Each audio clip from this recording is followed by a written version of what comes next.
It happens in the middle of aisle 4 at the grocery store. The harsh fluorescent lights are humming above you.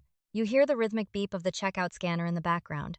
A kind stranger standing behind you in line smiles and hands your toddler a brightly colored sticker. It is a simple, sweet gesture of community.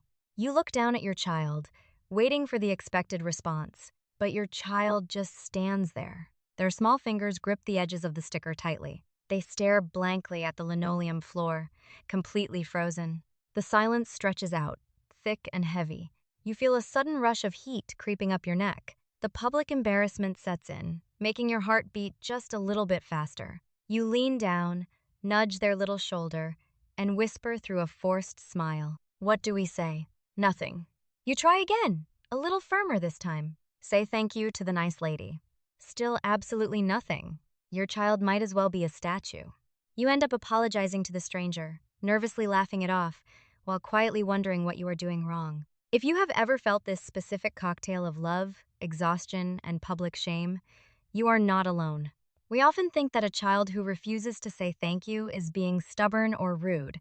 We worry that if we do not force them to be polite right in this exact moment, we are failing to raise a good human being. But what if I told you that your child going mute has absolutely nothing to do with defiance? What if it has everything to do with how their tiny, developing nervous system processes our sudden anxiety? Today, we are going to look at this deeply frustrating moment through a completely different lens. We are going to travel from that stressful grocery store aisle to a quiet park in Japan, uncovering a profound truth about how children actually learn empathy. Because raising a polite child does not start with forcing their words.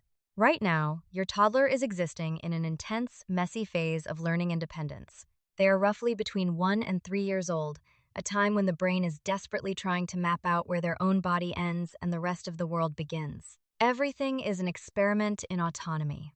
They want to put on their own shoes, even if they end up on the wrong feet.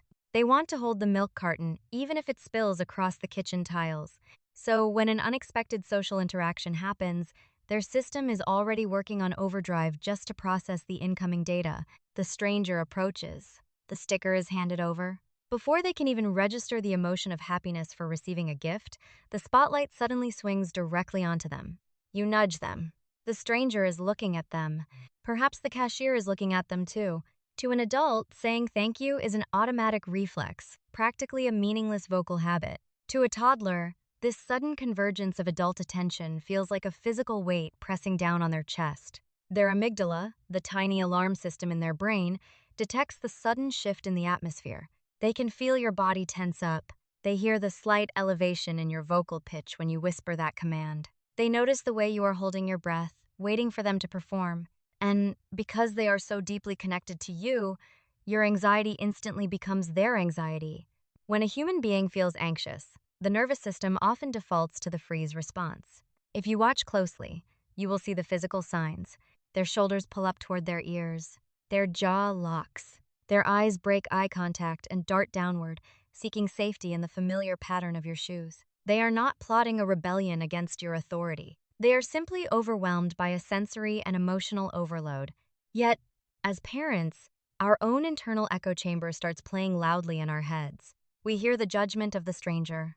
We hear the voices of our own upbringing telling us that a silent child is a disrespectful child. We carry the heavy burden of wanting our children to be accepted and loved by society. This fear pushes us to demand immediate compliance. We believe that if we can just pry the words out of their mouths, we have done our job as parents. But a forced thank you is just a mechanical sound. It holds no gratitude. It holds no empathy. It only teaches the child that social interactions are stressful, performative, and dangerous. So, how do we bridge this massive gap between wanting to raise a kind child and respecting their developing brain?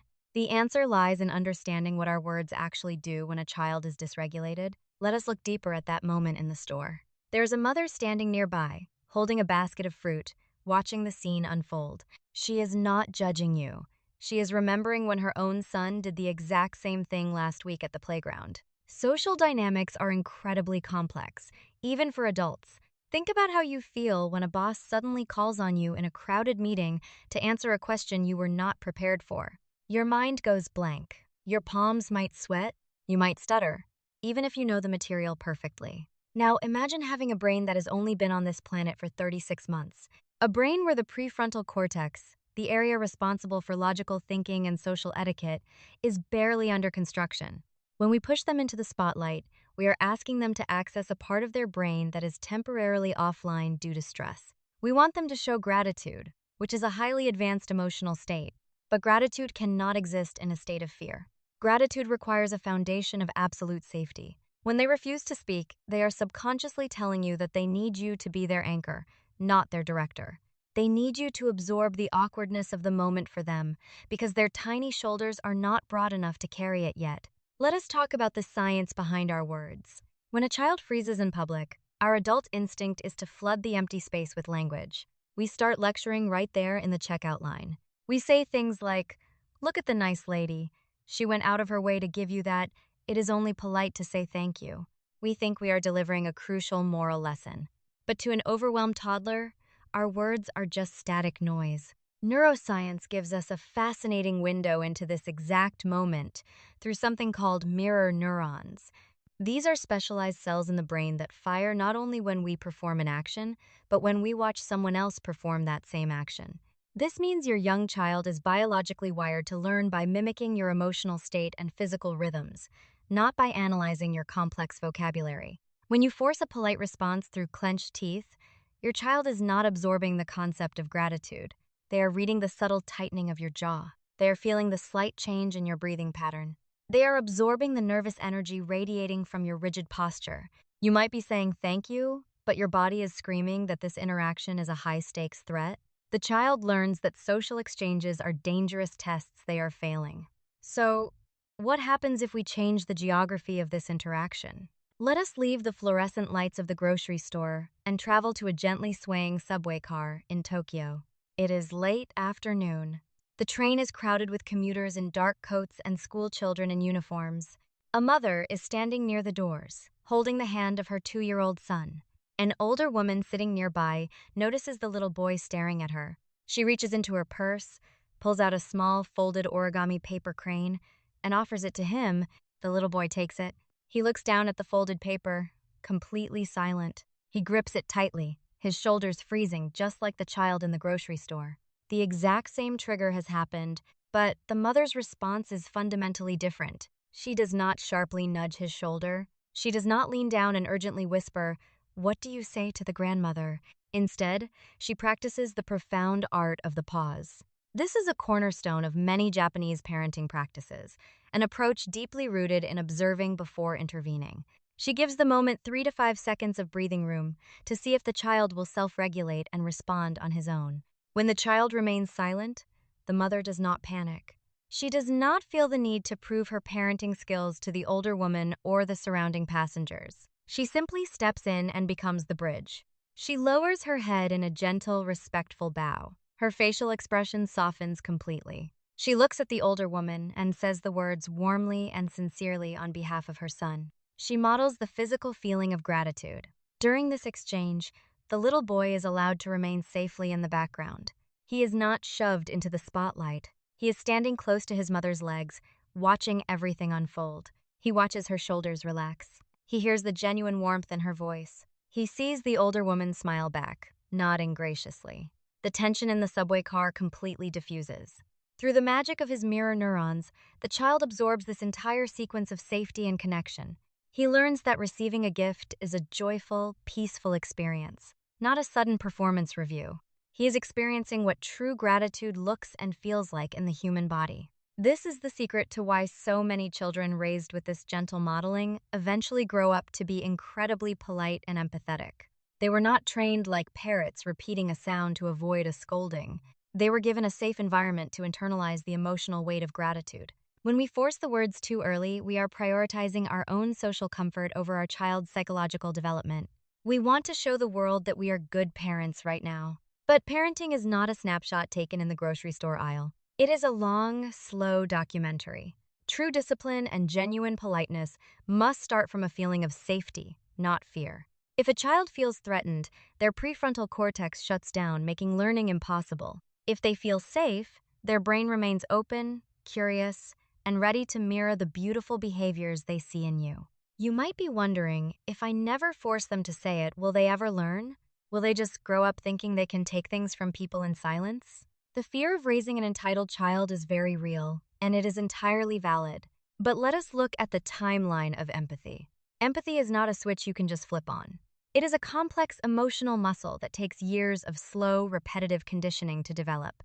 When your child is 2 or 3 years old, they are inherently egocentric, which is a completely healthy and necessary stage of human survival. They genuinely believe the entire universe revolves around their immediate physical needs. They cannot yet put themselves in the shoes of the kind stranger at the grocery store. They cannot comprehend the invisible social contracts that govern adult interactions. They do not understand that receiving a gift requires an immediate verbal exchange of gratitude. But what they absolutely can understand is how a moment feels inside their own body. Let us go back to that exact scenario with the frozen child in the checkout line. Imagine if, instead of forcing the issue and escalating the tension, you simply took a deep, grounding breath. Imagine if you stepped in, smiled warmly at the stranger, and thanked them yourself. You pay for your groceries and walk out into the parking lot together. You lift them up and strap them gently into their car seat, feeling the familiar click of the buckle. The heavy, oppressive energy of the crowded store is instantly gone. The cool air conditioning blows softly from the dashboard vents. The suffocating pressure to perform for an audience has completely evaporated into the air. As the car starts moving, their nervous system begins the slow process of settling back into a resting state. The high levels of cortisol in their tiny bloodstream slowly begin to drop. They look down at the bright, colorful sticker still clutched in their small hand. Now that the blinding spotlight of adult expectation is turned off, their prefrontal cortex can finally come back online. They can actually begin to process what just happened without the barrier of fear. They remember the soft, wrinkled smile of the stranger. More importantly, they remember the calm, unbothered tone of your voice when you stepped in to protect them. Later that evening, the dynamic shifts completely. You might be sitting together on the soft living room rug. The sun is slowly setting outside, casting a warm, golden light across the wooden floorboards. You are watching them carefully place that same sticker onto a blank piece of drawing paper. They might look up at you, completely unprompted, and whisper those two magic words, "Thank you for my sticker." Or maybe they do not say a single word at all. Maybe they just hand you the drawing with a look of pure, relaxed connection in their eyes. That quiet moment of delayed gratitude is worth 1,000 forced apologies in a public space, because that expression of thanks did not come from a place of panic or fear. It emerged naturally from a genuine feeling of appreciation, blossoming within a perfectly safe space. This is the profound and beautiful difference between mindless compliance and true empathy. A trained parrot can easily learn to mimic words on command just to get a treat or avoid a scolding. But we are not in the business of raising parrots. We are raising complex human beings who will one day need to navigate difficult emotional landscapes entirely on their own. We want them to express gratitude because they actually feel thankful in their hearts, not because they are terrified of disappointing the adults around them. It takes a tremendous amount of courage to stand against the invisible pressure of a judging crowd. Society constantly demands immediate results from parents, making us feel like every public outing is a test we must pass. But the next time your child clams up and stares at the floor, I want you to remember that it is never a reflection of your worth as a parent. You are not a bad mother for having a shy or overwhelmed toddler. Your child is not a bad kid for needing a few extra seconds to process the world. They are just incredibly young, and the world is incredibly big, fast, and loud. A listened to child does not always obey your commands immediately. A deeply respected child will still have difficult days where they completely shut down. But every single time you step in and beautifully model the grace they cannot yet show, you are depositing pure gold into their emotional bank account. You are teaching them that your love is absolutely never conditional on their ability to perform a trick for a stranger. You are showing them that their primary caregiver is their safest harbor, not their strictest and most demanding critic. And eventually, when their brain is mature enough, they will use all of that saved up emotional gold to buy their own words. They will step forward entirely on their own, look someone right in the eye, and speak with a level of sincerity that will completely take your breath away. Your ultimate goal is never to forcefully control your child's mouth today. Your highest purpose is to gently nurture a nervous system that naturally feels connected, safe, and deeply thankful tomorrow. If this gentle shift in perspective brought you even a small moment of peace today, please make sure to hit the like button and subscribe to our channel. Leave a comment down below, sharing a time your own child completely froze in a public place. And let us support each other in this beautifully messy journey of gentle parenting. Please share this video with another tired parent who might be carrying the heavy, unnecessary guilt of a public tantrum. But our journey of understanding these little minds does not stop here. You now know exactly why forcing a polite thank you completely backfires and triggers their anxiety. But what happens when the situation is entirely flipped? What about those completely exhausting days when they look you right in the eye and scream a hard, defiant no to absolutely everything you ask them to do? In our next video, we are diving incredibly deep into the raw psychology of toddler defiance. We are going to decode the secret, urgent language that is hidden right behind your child's loudest and most frustrating refusal. Make sure you have your notifications turned on, because you will absolutely not want to miss the real, scientific reason your child constantly pushes back against your boundaries.